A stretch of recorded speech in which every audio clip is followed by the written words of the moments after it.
Hi, my name is Trish O'Connor, and I'm the owner of Epiclesis Consulting, LLC. If you have written, or even if you're thinking about writing a book, you're embarking on the journey of a lifetime. Simply to aspire to write a book is a first step requiring great courage.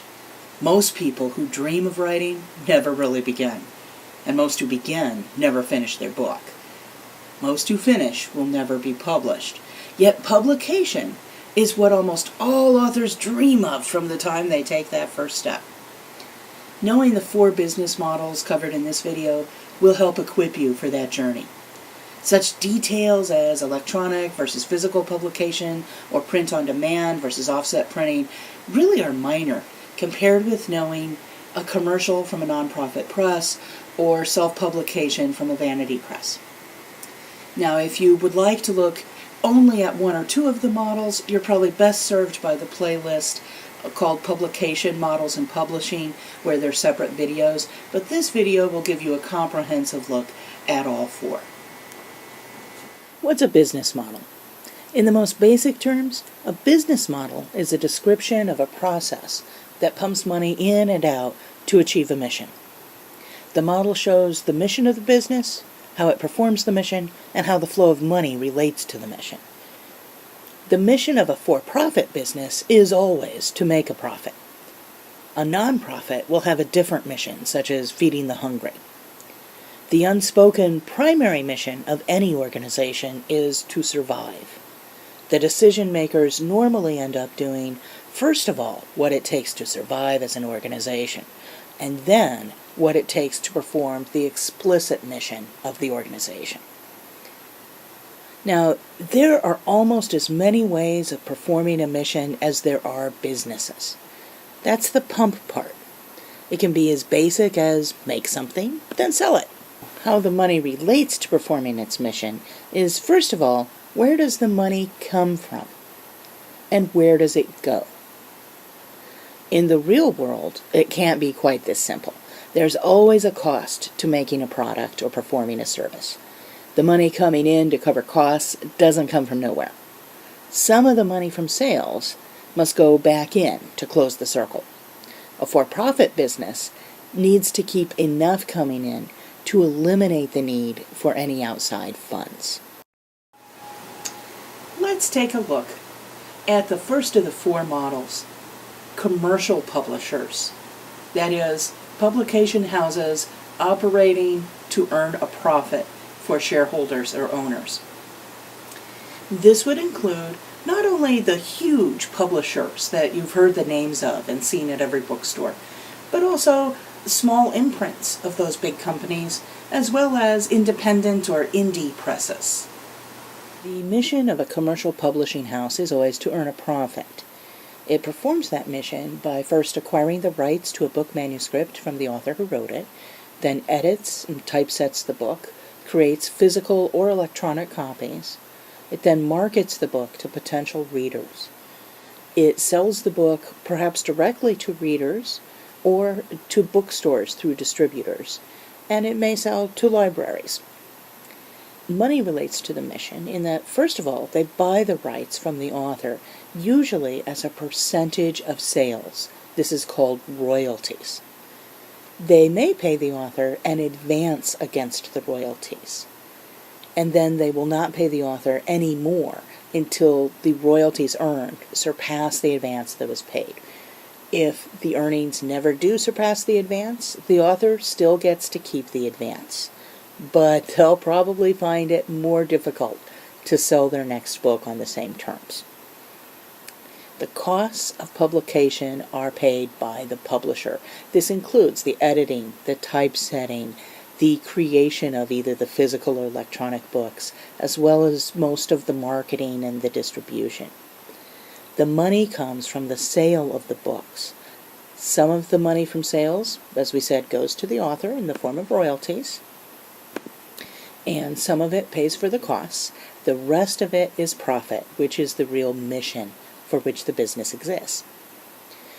A commercial publisher may be appropriate for your book, first of all, if you have a large potential audience. This has to be an audience that's able to buy the book. and it has to be of competitive subject matter and quality. It must also fit into the particular publisher's market niche. Most publishers publish only a relatively narrow range of types of books. No matter how good your romance novel is, it's not going to be published by a publisher who specializes in science fiction. You also may need a publication credit. That's a good reason for going to a commercial publisher, whether you need that credit for professional or personal reasons. You might also go to a commercial publisher if you hope to earn income from your book, or if you seek the honor of being published, which really means the honor of being chosen for publication by someone who's acting to serve interests other than your own. You may also prefer a commercial publisher if you do not want to burn your first publication rights with non-commercial options. No matter what method is first used to publish your book, that will count as a first publication. And commercial publishers normally do want to negotiate for first publication rights. Once those are gone, they're gone forever. Now let's take a look at presses that are operated without the intention of earning a profit, the aptly named non-profit press. The business model of a nonprofit publisher is very similar to the commercial model, with a few changes. First of all, the mission, of course, is not profit, but some good work. For example, disseminating information on a particular topic. Many, although not all, academic presses and religious publishers are nonprofits. The publisher may receive some funding from a broader organization. It may not be in the form of a cash subsidy. It could be, for example, in the form of paying benefits for employees of the press, or providing free labor from some of the employees or members of that broader organization.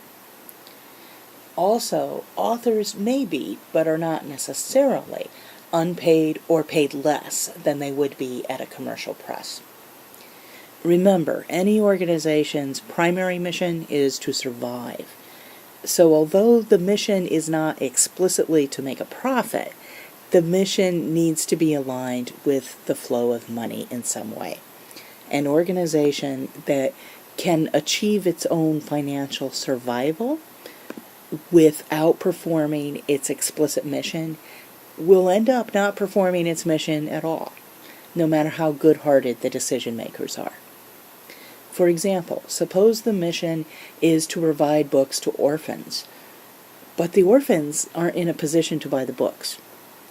If the broader organization simply provides a lump sum for operating costs for the press, there's no survival incentive for the press to actually get books into the hands of orphans. And so getting books to orphans becomes a disconnected mission. And a disconnected mission leads to failure. Failure leads, among other things, to unhappy authors. Now, if you have sponsors who buy the books for the orphans, that makes the connection of the cash flow in the business to its mission. A nonprofit publisher may be appropriate for your book if, first of all, your subject matter fits the mission of that publisher. Also, if the potential audience is large enough to fulfill that publisher's mission. This can vary a lot from one nonprofit to another. It also, just like in a commercial press, it has to be of competitive quality in its field. Also, you may want a publication credit or the satisfaction of being chosen for publication. These are as real in nonprofit publishing as in commercial publishing. And finally, if you do not have to rely upon income from the book, because I said many nonprofits do pay authors less, in some cases not at all. Now let's take a look at self-publication, which has become a popular model in publishing today. In this model, the author creates his or her own publishing company solely to publish his or her own books. The author either performs personally or arranges for others to perform the various tasks that are involved in the publication process. In the self-publication business model, there are two possible missions, either to make a profit or to get books into the hands of readers. Depending on which of those is chosen, the business model will resemble either a commercial or a non-profit publisher. It is very difficult for a one-author publishing house to achieve either of those missions, but it can sometimes be done. Money relates to the mission in a way similar to the other business models. The costs in this case, however, are paid by the author, who will usually contract with a number of different professionals to achieve the other tasks involved in making a book and getting it to readers, such as editors, typesetters, printers, and shippers. And books are sold, often directly to readers, such as through a website. If it's functioning as a commercial enterprise, all profits, if any, belong to the author. If there are percentage-based royalties involved in your publication process, then you are not self-published. We'll see in a few minutes what kind of publication it is in that case. If you are self-published, all costs and all profits are yours. If you're functioning without the goal of earning a profit, the author is doing very well simply to recoup the costs of publication. Self-publication can be appropriate for your book if you're up to running your own publishing house. This is very important. There's a lot to it.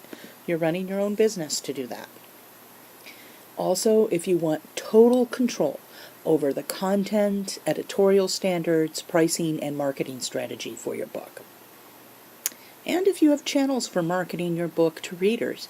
For example, if you're a public speaker who is able to sell your books at your speaking engagements, or if you teach a course for which you can choose the required textbooks. Also, this can be appropriate if you can tolerate high risk of low sales. Most self-published books will not make back the money you invested in them, let alone make you a profit. This is acceptable to some authors, and it should not automatically be seen as a failure of the book. For self-publication to be an appropriate option for you, it's also important that you not need a publication credit that will be recognized by others, whether that's for professional or personal reasons.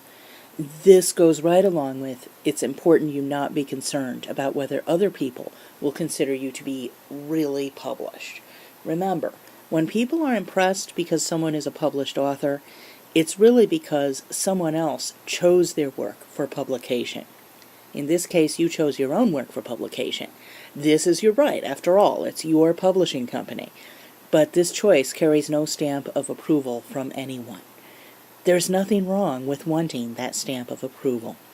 It does bring a measure of objectivity to valuing your work as an author. But please be honest with yourself before embarking on a route that will not give you that stamp that you're looking for. Particularly because self-publication normally burns your first publication rights if you're later trying to negotiate with a commercial or a nonprofit publisher. There's one business model that is sometimes confused with self-publication, but is in fact a completely different animal that's been around for a long time.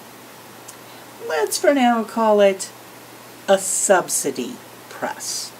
The term subsidy press is actually a misnomer. Perhaps the term author pays would be more descriptive, because the author is not really subsidizing the cost of publication, that is, paying part of it, but paying all of the cost, and then some. Most often, actually, this business model is known by another unflattering term, vanity press. This is based on the stereotype of a person who wants so badly to be thought of as a published author that they will actually pay for the privilege. But as we shall see, there can be reasons other than the author's ego to choose this option, which may in fact be right for you. The mission, like most commercial publishers and all commercial businesses, is to make a profit. It performs the mission by selling services to authors rather than by selling books. money comes from the author. Now, the money may come in different ways or a combination of ways, such as a direct pay-for-publication fee, or a fee for specific services such as editing, typesetting, proofreading. A requirement that the author provide completely camera-ready copy by hiring their own editorial professionals and typesetter. And a requirement to purchase some minimum number of books. No matter what combination is used, the author's payments ultimately cover all the upfront costs of producing the book, and they yield a profit for the press. Interestingly, in this model, although the author is the one who covered the entire cost, the press pays the author only a royalty percentage on any books that do happen to be sold. The press has already made its money before a single book is sold, so selling books and paying the author becomes a disconnected mission. If that's not how they make their money as a business, they won't invest money or time in doing it. So any meaningful marketing will have to come from the author. Still, this option can be appropriate for your book if, first of all, you are not prepared to run your own publishing company to self-publish. Also, if it fits into the niche of that particular vanity press.